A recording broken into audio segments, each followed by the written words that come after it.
Assalamualaikum warahmatullahi wabarakatuh. Selamat pagi pemirsa Trans7. Hasanah Ensiklopedia Islam Dunia pagi ini kembali hadir untuk melengkapi hasanah pengetahuan Islam dunia ke hadapan Anda. Dalam 2 bagian, hasanah hari ini akan kami isi dengan informasi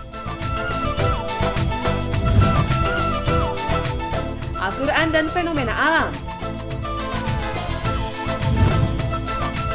runtuhnya Khalifah Utsmaniyah dan sekularisasi Turki, serta kisah para pejuang Islam di tanah Arab melawan imperialisme Barat. Dan pemirsa, inilah hasanah Ensiklopedia Islam Dunia hari ini.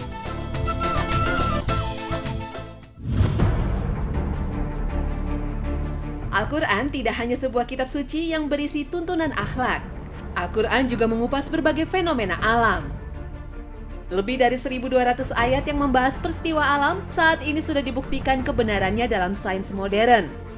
Al-Quran sudah mengupas proses terbentuknya hujan dalam 14 abad silam.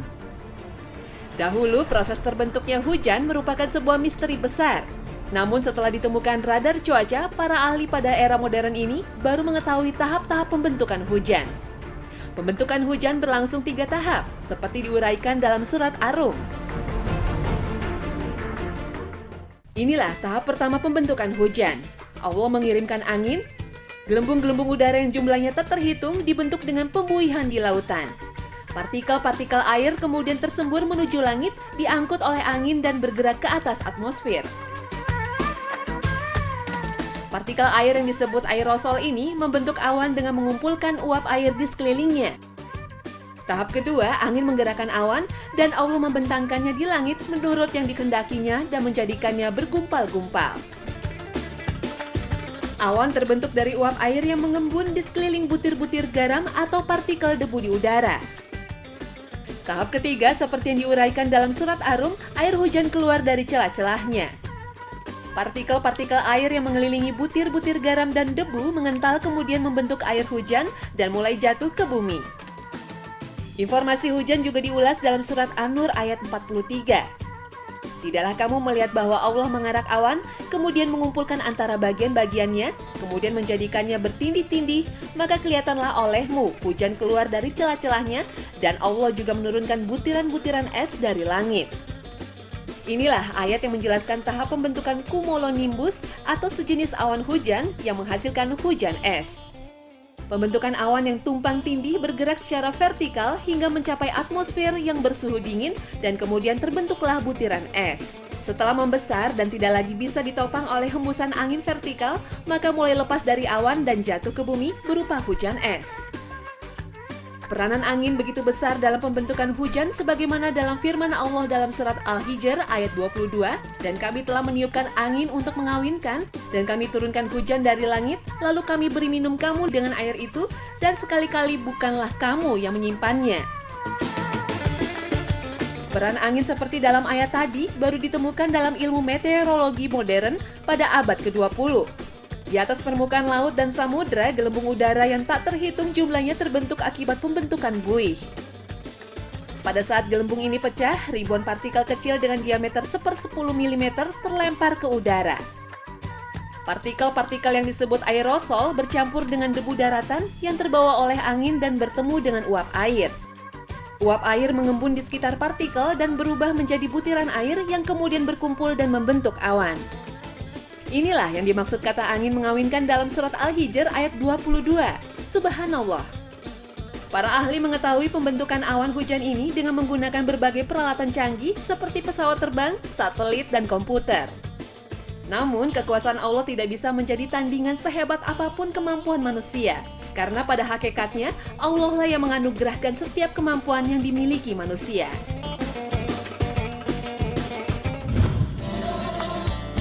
Allah menciptakan gunung-gunung sebagai pasak untuk menjaga goncangan di permukaan bumi.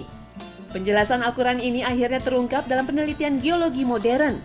Gunung-gunung muncul sebagai hasil pergerakan dan tumbukan dari lempeng-lempeng raksasa yang membentuk kerak bumi. Ketika lempengan bertabrakan, lempengan yang kuat menyelip di bawah lempengan lainnya. Sementara lempengan di atasnya melipat dan membentuk dataran tinggi. Inilah yang disebut gunung. Seperti hasil riset ilmu geologi, pada bagian benua yang lebih tebal, seperti pada jajaran pegunungan, kerak bumi akan terbenam lebih dalam ke dalam lapisan magma. Dalam surat An-Naba difirmankan, bukanlah Allah telah menjadikan bumi sebagai hamparan dan gunung sebagai pasar. Pemancangan gunung yang disebut isostasi ini mencegah bumi dari goncangan lapisan magma. Dalam teori lempeng tektonik, bumi terdiri dari beberapa lempeng yang selalu mengalami pergeseran. Alfred Wegener, seorang ilmuwan Jerman, pernah mengemukakan bahwa dahulu benua-benua di muka bumi ini hanya terdiri dari satu bagian. Tidak ada yang terpisah oleh lautan maupun samudra. Tetapi kemudian bergeser ke arah yang berbeda dan saling menjauh. Pendapat ini kemudian dibuktikan dalam penelitian geologi pada abad ke-20. Sekitar 180 juta tahun yang lalu, daratan di bumi terbelah menjadi dua bagian. Kemudian daratan bumi terus mengalami pemisahan akibat pergerakan kerak bumi. Ketebalan kerak bumi yang mencapai 100 km ini terus membentuk benua dan dasar lautan secara bersamaan. Kecepatan pergerakannya mencapai 5 cm per tahun, sehingga geografi bumi berubah secara perlahan. Teori modern ini sudah lama dijelaskan dalam Al-Quran. Allah berfirman, "Dan kamu lihat gunung-gunung itu, kamu sangka dia tetap di tempatnya, padahal dia berjalan sebagaimana jalannya awan." Begitulah perbuatan Allah yang membuat dengan kokoh tiap-tiap sesuatu. Sesungguhnya Allah Maha mengetahui apa yang kamu kerjakan. Subhanallah, Allahu Akbar. Pemirsa Hasanah, jangan kemana-mana, karena selanjutnya akan kami hadirkan kisah runtuhnya kekhalifahan Islam Utsmaniyah di Turki dan para pejuang Islam di tanah Arab melawan imperialisme Barat. Tetap bersama Hasanah, Ensiklopedia Islam Dunia. Kami segera kembali sesaat lagi.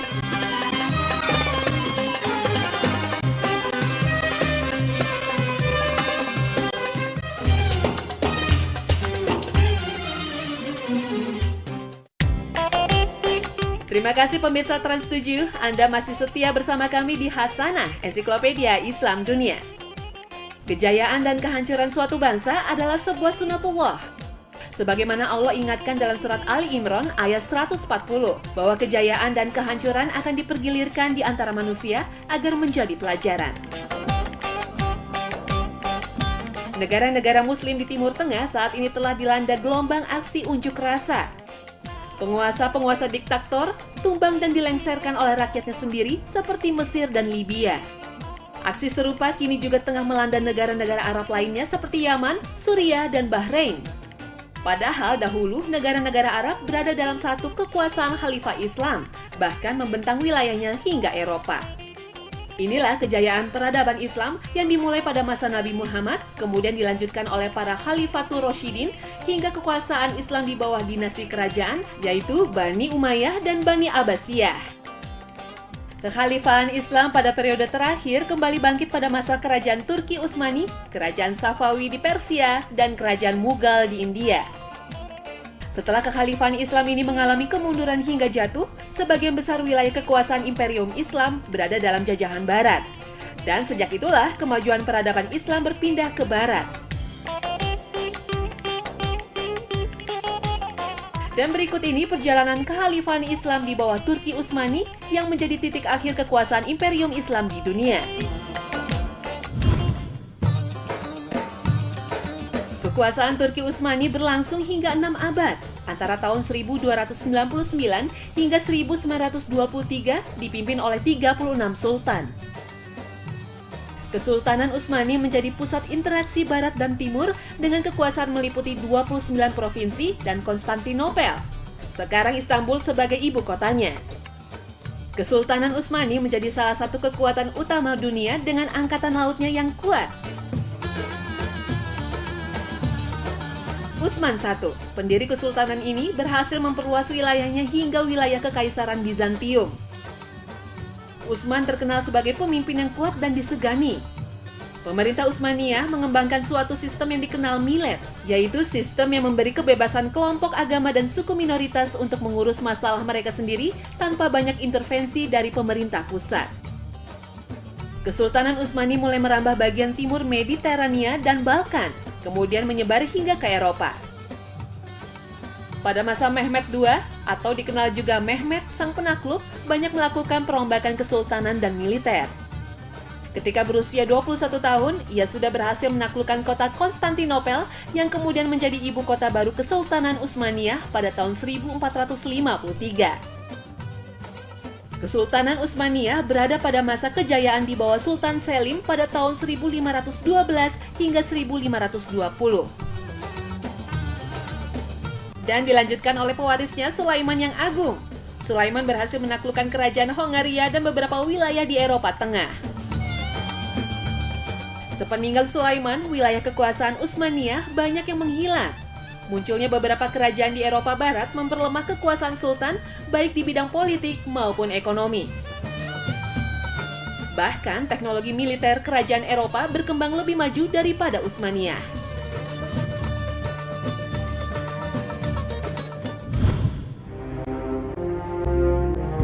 Khalifah Umar bin Khattab pernah menulis pesan pada Sa'ad bin Abi Waqqas, Panglima Pasukan Islam. Sesungguhnya kami memerintahkan kepadamu dan kepada seluruh pasukan yang kamu pimpin agar bertakwa dalam segala keadaan, karena takwa kepada Allah merupakan seutama-utamanya persiapan dan strategi paling kuat dalam menghadapi pertempuran. Hancurnya dinasti-dinasti Islam dikarenakan pemerintah dipimpin oleh penguasa yang hidup bermewah-mewah. Hilangnya ruh jihad yang dimiliki pasukan Islam ikut memperlemah kekuatan pasukan. Muncul paham nasionalisme yang diusung Mustafa Kemal Pasha membuat Khalifah Utsmani makin tersingkir. Sementara kelompok nasionalis mendapat dukungan dari rakyat. Inilah peluang yang dimanfaatkan Mustafa Kemal Pasha untuk mendirikan Dewan Perwakilan Nasional dan menobatkan dirinya sebagai ketua. Sehingga terjadi dualisme pemerintahan, yaitu pemerintahan Khalifah di Istanbul dan pemerintahan Dewan Perwakilan Nasional di Ankara. Melalui dewan inilah ia mengusulkan pemisahan antara khalifah dan pemerintahan. Puncaknya saat Mustafa Kemal terpilih menjadi ketua parlemen, ia mengumumkan kebijakannya mengubah sistem khalifah dan republik yang dipimpin oleh seorang presiden. Mustafa Kemal Pasha terpilih sebagai presiden pertama di Turki pada 29 November 1923. Upaya untuk membubarkan kekhalifahan Islam terus dilakukan dengan membuat taktik politik. Siapapun yang menentang sistem republik akan dianggap sebagai pengkhianat bangsa, kemudian merusak citra khalifah sebagai sekutu asing. Dalam sidang Dewan Perwakilan Nasional pada 3 Maret 1924, Mustafa Kemal memecat khalifah dan membubarkan sistem khalifah serta menghapuskan sistem Islam dari negara ini. Momentum inilah yang disebut-sebut sebagai puncak revolusi politik yang dibawa Mustafa Kemal, sekaligus titik akhir dari kekhalifahan Islam.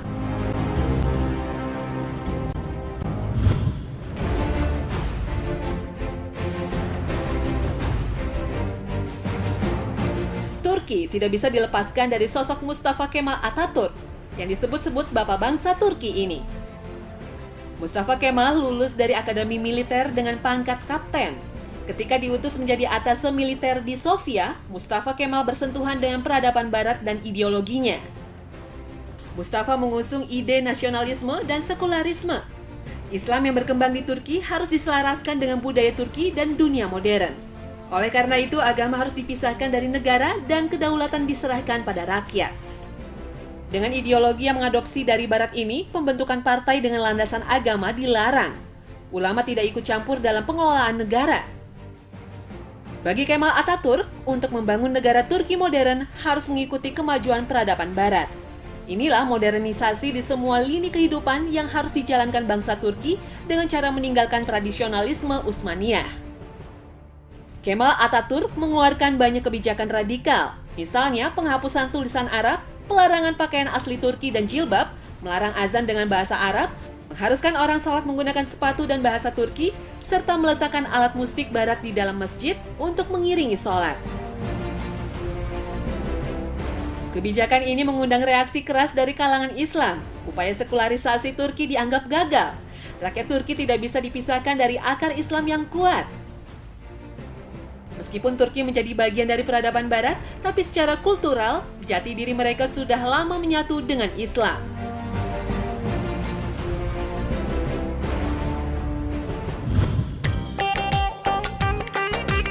Nah pemirsa Hasanah, bagian selanjutnya akan kami isi dengan kisah para pejuang Islam di tanah Arab melawan imperialisme Barat.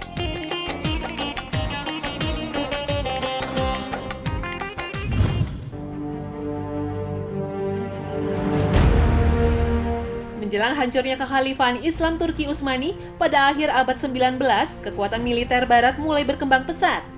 Daerah-daerah yang dulu di bawah kekuasaan Turki Utsmani mulai melepaskan diri.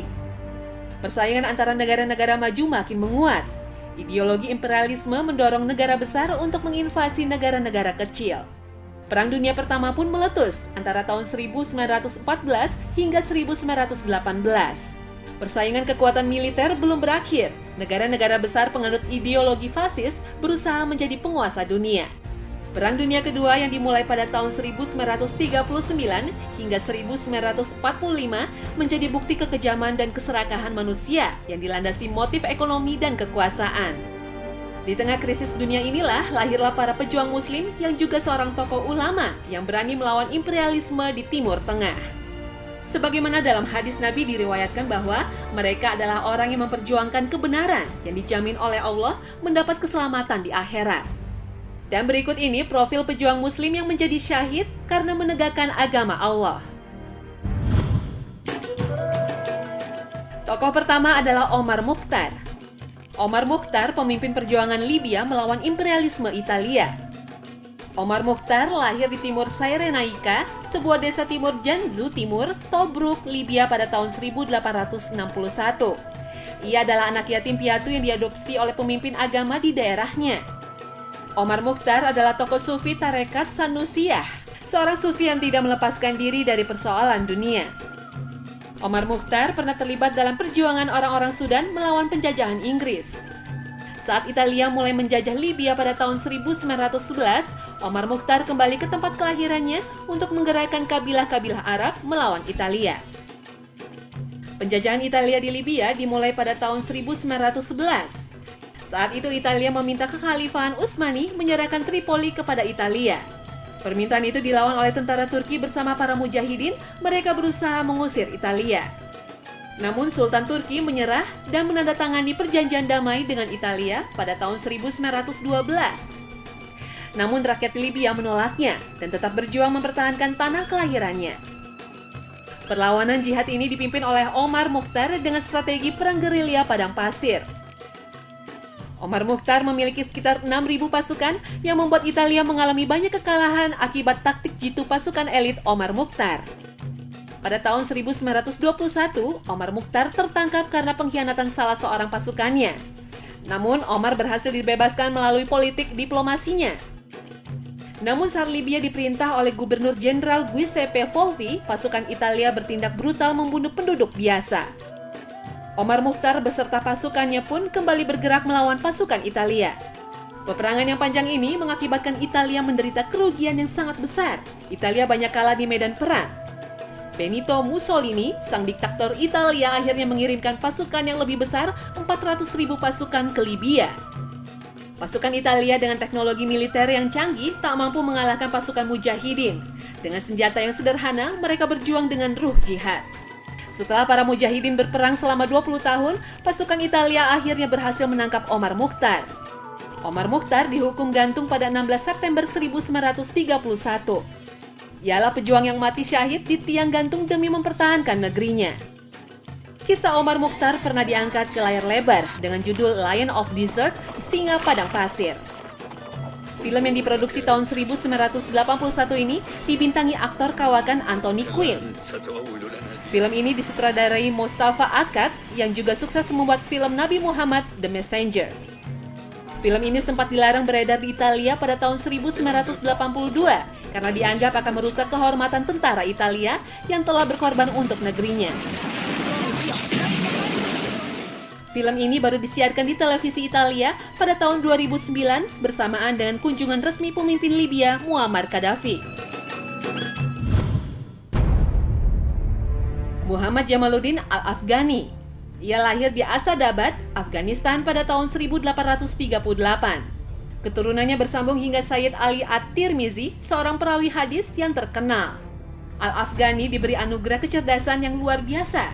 Pada usia 18 tahun, ia sudah menguasai cabang-cabang ilmu pengetahuan, mulai filsafat, hukum, sejarah, kedokteran, matematika, hingga astronomi. Al-Afghani sangat prihatin dengan kondisi umat Islam di bawah kolonialisme Barat. Ia bercita-cita membangun kembali kebangkitan Islam melalui gagasannya Pan-Islamisme. Pan-Islamisme adalah solidaritas umat Islam dunia untuk membebaskan diri dari dominasi Barat. Al-Afghani menyerukan konsep negara republik yang demokratis bagi negeri-negeri Islam karena monarki absolut menurutnya tidak sesuai dengan ajaran Islam. Ia sempat berkelana ke negara-negara Eropa dan lama tinggal di Moskow untuk berdakwah. Melalui perjuangannya, Al-Quran bisa dicetak dengan terjemahan bahasa Rusia. Al-Afghani bersama Muhammad Abduh sempat menerbitkan Al-Urwatul Wusto, suatu jurnal pemikiran Islam yang sempat dilarang karena ikut membangkitkan semangat jihad umat Islam. Al-Afghani wafat pada tahun 1897 di Istanbul, Turki dan dimakamkan di Istanbul. Namun pada tahun 1944, jasadnya dipindahkan ke Afghanistan. Tokoh lainnya adalah Hasan al-Banna. Hasan al-Banna dilahirkan di desa Mahmudiyah, kawasan Buhairoh, Mesir pada tahun 1906. Ayahnya Syekh Ahmad al-Banna adalah seorang ulama fikih dan hadis. Sejak kecil, Hasan al-Banna sudah menunjukkan kecerdasannya. Di usia 14 tahun, ia sudah hafal Al-Quran. Hasan al-Banna hidup di tengah umat Islam yang tengah terpuruk.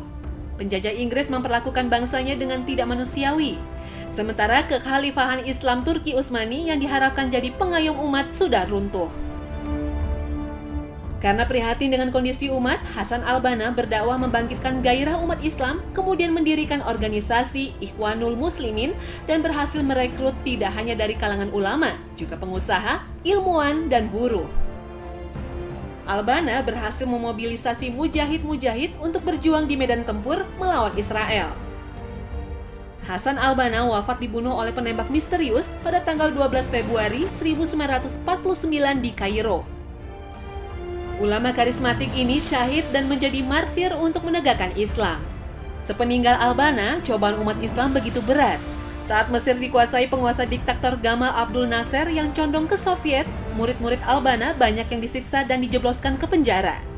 Namun semangat dan perjuangan dakwah Hasan al-Banna tidaklah padam. Semangat dan perjuangannya dilanjutkan oleh para penerusnya. Bahkan tidak hanya di Mesir, perjuangan al-Banna merambah ke berbagai negara untuk melawan imperialisme dan ideologi Barat. Dan tokoh selanjutnya adalah Sayyid Qutb. Ia adalah seorang ilmuwan, sastrawan, dan ahli tafsir dari Mesir. Nama lengkapnya Sayyid Qutb Ibrahim Hussein Shadzili. Lahir di daerah Asyut, Mesir pada tahun 1906. Selama hidupnya, ia aktif menulis buku. Ia telah menghasilkan lebih dari 20 buku dalam berbagai bidang. Ia juga aktif terlibat dalam gerakan Islam Ikhwanul Muslimin yang dipimpin Hasan al-Banna. Sayyid Qutb adalah seorang pemikir yang kritis. Menurut Sayyid Qutb, problem kemanusiaan yang terparah diakibatkan materialisme dan jauh dari nilai-nilai agama. Setelah bergabung dengan Ikhwanul Muslimin, Sayyid Qutb menjadi tokoh pergerak perjuangan Islam. Sayyid Qutb adalah seorang pemikir kritis. Ia banyak melontarkan kritikan terhadap pemerintah Mesir. Pada tahun 1951, pemerintah Mesir membubarkan Ikhwanul Muslimin dan menangkap banyak tokoh, termasuk Sayyid Qutb. Sayyid Qutb ditahan dengan alasan akan berbuat makar menggulingkan pemerintahan yang sah. Meski mendapat protes dari dunia internasional, pemerintah Mesir tetap mengeksekusi mati Sayyid Qutb di tiang gantungan. Menjelang eksekusi, seorang perwira sempat menawarkan pengampunan dari Presiden Gamal Abdul Nasser dengan syarat ia harus menuliskan permintaan maaf di atas secarik kertas. Tapi permintaan itu ditolak tegas Sayyid Qutb. Ia tidak akan pernah bersedia menukar kehidupan dunia yang fana ini dengan akhirat yang abadi.